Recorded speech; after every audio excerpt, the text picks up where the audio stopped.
welcome to Africa 54. It's a pleasure. Thank you. So these children of Dos Santos are saying, well, we are okay, our father being buried back home, given a state funeral, but on conditions. Now, why those conditions? First, tell us the election. They say it has to be after the election of August 24th. Well, there's many factors at play here, but let's first go to the letter.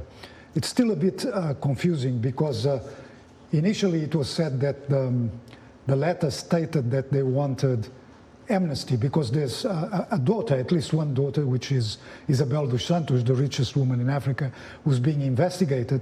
And one of the sons, Filomeno dos Santos, he's already been sentenced to time in prison, although he's out of prison awaiting an appeal.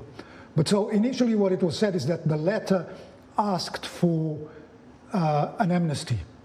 Later, one of the daughters, who's been the main spokeswoman for the family, Chisé Velvicia dos Santos, said no, what basically they want is an apology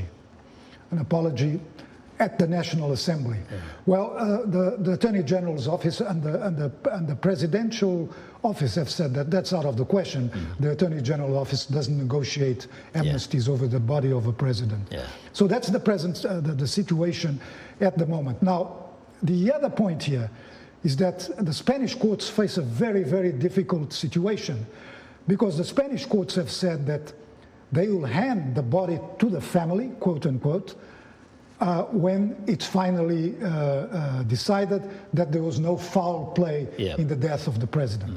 Now, the question here is, who is the family? Because you got the daughters from previous marriages and you got the widow. And this becomes very difficult because José Eduardo dos Santos had been separated from his wife for a long time, but they were not divorced. So when the court says it's going to hand the body to the family, the problem is which family? And I must add, there's something else. We talk about this group of children, which are about 4, okay? But José Eduardo dos Santos left many children. He had about 10 children from other marriages and a relationship. So we are not sure that the other children are going along with this group of very vocal José Eduardo dos Santos children. So what is the significance of this, condition of after the election, if at all it happens? Well, what the family is saying, or at least Chisé dos Santos is saying, is that João Lourenço wants to use the funeral, because this comes just before the election, as some sort of an event to galvanize the MPLA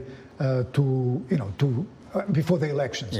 The MPLA is slightly divided because in the corruption campaign, anti-corruption campaign that João Lourenço launched, a lot of the base that was the power base of José Eduardo dos Santos, they've been indicted. There's some very high-level officials that have been indicted for corruption or under investigation. So the daughter says that what João Lourenço wants to do is to have this monument to show that the party is united, and that's therefore the significance of the funeral before or after.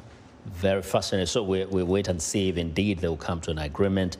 Joao, thank you very much for those insights. Thank you. VOA's reporter Joao José Santarita.